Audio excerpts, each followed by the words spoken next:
It leaves its victims almost lifeless from severe loss of body water. Cholera, an acute intestinal infection, is caused by the ingestion of food or water contaminated by bacterium.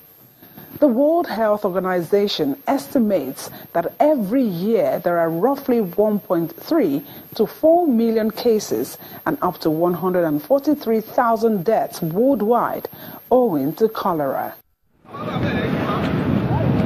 Cholera outbreaks occur almost every year in Nigeria.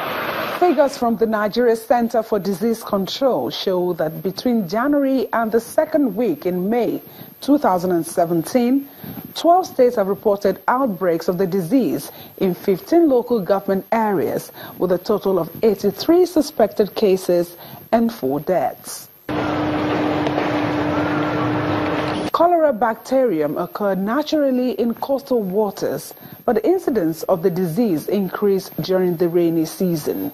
This is the time we are likely to have flood, to experience flood, and especially where we have poor sanitation, where people don't have toilet facilities, where open defecation is a common practice. Flood water will carry contaminated water to mix up with water we use for our cooking, for drinking. So the risk of having cholera outbreak is very high now.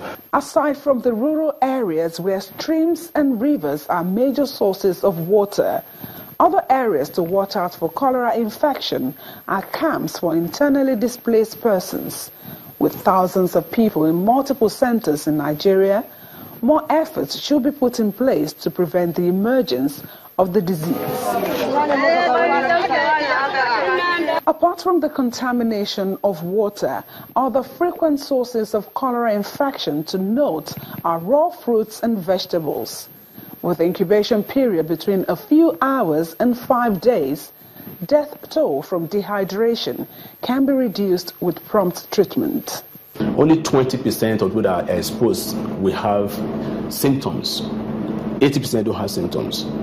And furthermore, out of the 20 that have symptoms, only another 20% will have severe symptoms. And somebody comes with these symptoms, profuse vomiting, severe diarrhea, is classical the rice water stool, that's what we call it, look like rice water, and there's dehydration. That patient needs to be evacuated to a treatment center, usually an isolation ward, designated by the local government or by the state. In that place, they will manage conservatively. In trying to manage it at home without adequate knowledge, it could lead to spread among the household. However, we encourage that when somebody has these symptoms, better you start something at home. A simple thing that could be started at home to prevent dehydration is using ORS, rehydration, the sugar and salt solution, that could be done.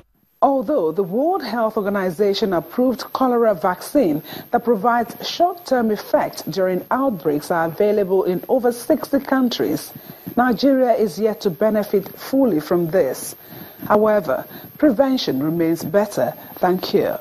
The important thing is for us to be aware of this and to make sure that we practice our hand hygiene, food hygiene, at the same time to clean our environment and to discourage anything that can cause flooding. The source of drinking water is very, very important. We should ensure that we drink wholesome and quality water. And if we are not sure of the quality of the water, what we can do is to boil. Boiling kills all the germs, and we are able to have water that we are sure will not cause illness. And in situations where we have people congregate together, like in an urban slum, or when you have people living in camps like IDPs, government should make sure that at this point, when we are rainfall, special attention is paid to their water supply and to how they dispose of human feces to their personal hygiene. 768 suspected cases and 32 deaths from cholera were reported in Nigeria in the year 2016. It is essential for every state of the Federation to intensify disease surveillance so as to nip in the bud potential disease outbreak that could lead to preventable deaths. Yomi Otaigbo reporting for Channels Television News.